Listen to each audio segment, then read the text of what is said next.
Hello friends, this is Hedda. This is an exciting video for me to make, and I hope you'll find it both informative and maybe even a little bit inspiring or just enjoyable, because we all need some good enjoyment in these uncertain times. So here's the deal. I really like my traveler's notebook. I think the system is great, it's so versatile, and the aesthetic has hit me hard. However, I am feeling a little bit uninspired at the moment. I don't know if it's because I'm at home all the time and haven't seen my friends in a month, except for on FaceTime, or that all my summer travel plans seem to have been ripped away so suddenly. But yeah, I'm not really feeling the traveler's notebook format right now. From the beginning, I knew that I wasn't going to keep using the traveler's notebook as my bullet journal forever. All journals have their end, and the TN is no exception. The great thing about the TN though is that I can bring it out and reuse it in the future. So this is definitely not the end of the TN. I still have my sketchbook insert, my travel journal, and even a newly started plant journal to fill in, so the TN will still be a part of my weekly routine. But starting in May, my bullet journal will be in a new notebook. Late last year, I backed a Kickstarter for a new dotted journal brand run by Oska from Inprint. You can find her YouTube channel by clicking on the card, and I have also linked her website down below. Her journal intrigued me because it seemed to have crisp white pages and no extra features like pre-made indexes and pen test pages. I really don't like when my notebook comes with pre-made pages. So anyway, I backed the project and Oska reached her goal. So around New Year's, I received the 2 notebooks I pledged for. We'll get back to that second notebook at the end of the video, so stay tuned for that. Now I have to mention that this video is in no way sponsored or affiliated with Imprint at all. I just want to make sure I reviewed this notebook well while I set up my spreads, because I think this is a journal brand that not very many people know about yet. The first thing that hit me when I unpacked this notebook is that it is a big one. It's quite heavy due to the paper being 160 GSM, which is comparable to the Archer and Olive notebooks, if you've ever tried those. It has 160 pages, which for me is more than enough to last me the rest of the year. The pages are very white, which I love, and the dots are subtle and not too visible. It even comes in a protective cover, and the notebook cover itself has a leather-like feel to it, and it is very black. While the project was running, you could only get the notebooks in black and white, but I know Imprint has expanded to different colors now. The back pockets seem very sturdy, and there's even a pen loop. Fun fact, this is the first time I've used a dotted journal with a pen loop. We'll see if I'll use it or not. The notebook has 2 page markers, which I think is great, and they're in different colors, which makes them easier to distinguish. It retails for around $25 US if I'm not mistaken, which is a little up there, but not really a terrible price for such an all-around good notebook. Now on to the paper. The notebook lies relatively flat when opened, but of course some parts of the notebook will kind of cling to itself, just like in every other notebook that has the same type of binding. The paper is very smooth, and I really enjoyed testing it while setting up my general yearly spreads. And I decided to put it to the ultimate test right away, so I painted with watercolors in my first spread. So for my first page, I attempted to draw one of Konatsu's Negora. I think I need to explain this one. So Konatsu is a Japanese illustrator, and she has these Ketzilla characters that I really like. I have a pouch from her collection that was for sale at the gallery store Few Many in Tokyo, but sadly I don't own any Negora figurines. They're super cute though. I especially love her old style Japanese paintings and her paintings of the cats attacking Tokyo and other cities. It's just so cute and really cool at the same time. So that's what I attempted. At first I wanted to draw the Negora in a city, but it turned out to be a lot harder than I thought, so I'm content with just drawing the Negora. I'm not making an index in this journal. I think I would like to try not having an index this time, so that's what I'll do. And therefore my first spread is a year at a glance page. The difference between a future log and a year at a glance spread is basically that the future log has room to write down appointments, birthdays, exams, and other things you want to write down for the future. A year at a glance is basically just an overview of the months in the year. For my future log, I'll start it from July and go until June 2021, while I'm doing my year at a glance for all of 2020. Sometimes you need to look up dates in the past too, and I tend to always look up the week numbers and dates on my phone anyway, so might as well have it in my journal, right? I went back and forth so many times on how I wanted my yearly general spreads to look and what kind of spreads I wanted to include. I knew I definitely wanted a future log as well as a video schedule and video idea spread, a series tracker, and a movie tracker. The latter two are not really functional spreads in the sense that I track after I've watched the series or a movie, and it doesn't really give me anything other than satisfaction from looking at a filled-in spread. But I'm so used to making these types of spreads now that it doesn't feel right to omit them. And anyway, they're fun. As you may know, I started a reading journal at the beginning of this year, so I won't include a reading tracker in this bullet journal. I don't think there's any point in tracking or writing down things in two different books. It would kind of defeat the purpose of the reading journal. Oh, by the way, you're gonna notice how the sun kind of creeps up on me throughout this video, and in the end it will be full-on sunshine on my bullet journal, but you know, we'll just pretend it's on purpose. Alright, let's move on to the future log. I found this really cool old style decorated font on Pinterest and decided to use that for my future log.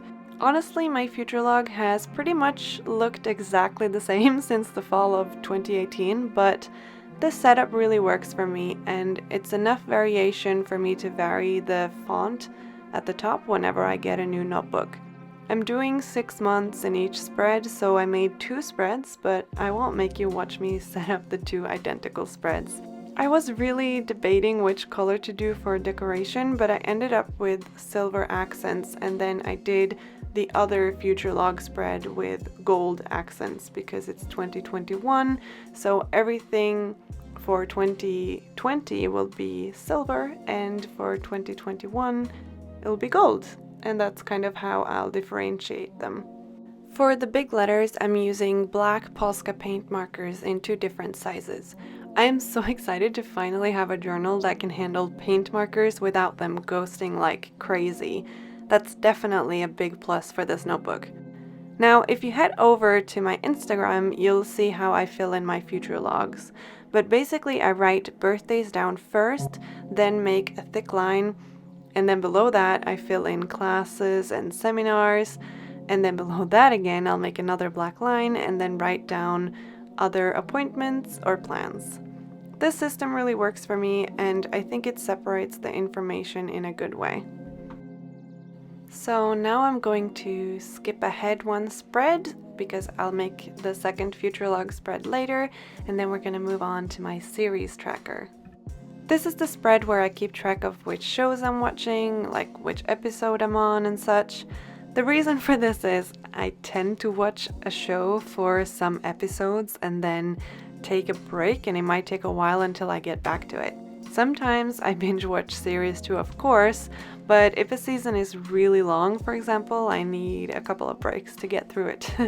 For decoration, I'm using a really simple dark blue washi tape with cats on it. And if you've been following me for a while, you'll recognize this style of series tracker from my old Nuna journal. I kind of missed the visual display of series, so I decided to bring it back. Now, whenever I start watching a show, I'll print out a little poster, mark up how many seasons and episodes there are, and my posters are roughly 2 by 3 centimeters, but for me the most important thing is that it's 2 centimeters wide. If it's a bit shorter or longer than 3 centimeters in length, that's fine with me. I do this kind of size adjustment in Microsoft Word and it's really simple.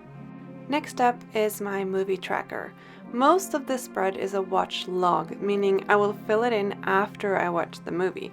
But to the far right in the spread, I made a list of movies I want to watch. This way, I have somewhere to write down movie titles when I see an intriguing trailer or someone recommends me a movie. This definitely makes the spread more functional and not just for decoration. I'm using the same washi tape as before to make a border at the bottom because otherwise I felt it looked a little bit empty. For the to be watched section, I tried to draw a banner. It's kind of the first time I've done that in my journal, and I'm not sure if I like how it turned out, but it's there now, so I have to live with it.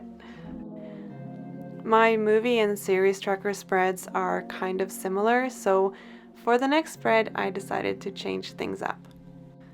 This spread will be my period tracker. For decoration, I layered some stickers in each bottom corner, which I saw My Life in a Bullet do a few months ago, and I really like the look of it. Let's talk about period trackers for a bit. I love my period tracker. It's super simple, and I'm tracking 2 full years of my period in just one spread here. The reason why I do this is because I really like being able to see the pattern. I make a small dot for each day of the year in columns, and then I make the dot a larger circle for the days I have my period. Something new I will do in this journal is to make a thin circle around the dot for the days where I have spotting, but not like full-on period. So this way I can track that too. It would take way too long to fill this in on camera, so I won't do that, but if you're interested in seeing it filled in, head over to my Instagram, where I'll make sure to post the spread semi-regularly, I guess. And in case it's not clear from the spread, the left page is for 2019, which I've already tracked in my previous journal, while the right page is for 2020. And here on the right page, I'm just writing, knowing yourself is the beginning of all things, which of course applies to more than just knowing when you're getting your period, but I thought it fit the spread well. And the next spread I am making is a very simple spread for video ideas and my YouTube schedule. I've been pretty consistent with posting 2 videos a month for the past 10 or 11 months, and sometimes it's nice to be able to write out which videos I plan to post when. Of course, there is a plan with me video every month, but for the second video, I have to plan a bit more ahead. So that's what this spread is for. I'm really excited to start using this journal in May. I feel like I have to dive deeper into the world of watercolors and paint and markers to justify using such a heavy journal. In my TN, I did more collage-style spreads, which I love of course, but the paper was very thin, so it made a lot more sense. I think this new journal will challenge me in the best ways. As you can see, I didn't really stick to a specific color scheme for all of these spreads, and I think I had more fun that way. I enjoyed my little Catzilla experiment a lot, and enjoying the process of making a spread is what bullet journaling is all about, right? Now, I promised a surprise at the end, didn't I? As you may remember, I bought 2 notebooks from Imprint when I backed her Kickstarter, and I'd like to give away the other one to one of you. Instead of a heart icon on the cover, it has a star. Other than that, it's identical to the one I'm using. I know these are very difficult times for many of you, so I wanted to spread a little bit of joy in the form of this giveaway. Here's what you need to do to enter. Subscribe to my YouTube channel and comment on this video with your Instagram handle. Then follow me on Instagram and comment on the giveaway post on my Instagram with your YouTube handle. By commenting your Instagram and YouTube handles, I can make sure that you've followed me on both accounts when I randomly select a winner. For an extra entry, you can share the giveaway post on Instagram in your stories, and make sure that your Instagram is set to public if you choose to do this step. The winner will be announced on May 6th and will be contacted via Instagram DMs. Please be aware that it might take a while for the journal to get to you, but I promise you won't be disappointed. And that's it for this video. I really hope you enjoyed watching me set up my new journal, and I hope you entered the giveaway. I'm so excited to continue my bullet journal adventure in this new journal, and I hope you'll follow along. Have a lovely day, and I'll see you next time. Bye!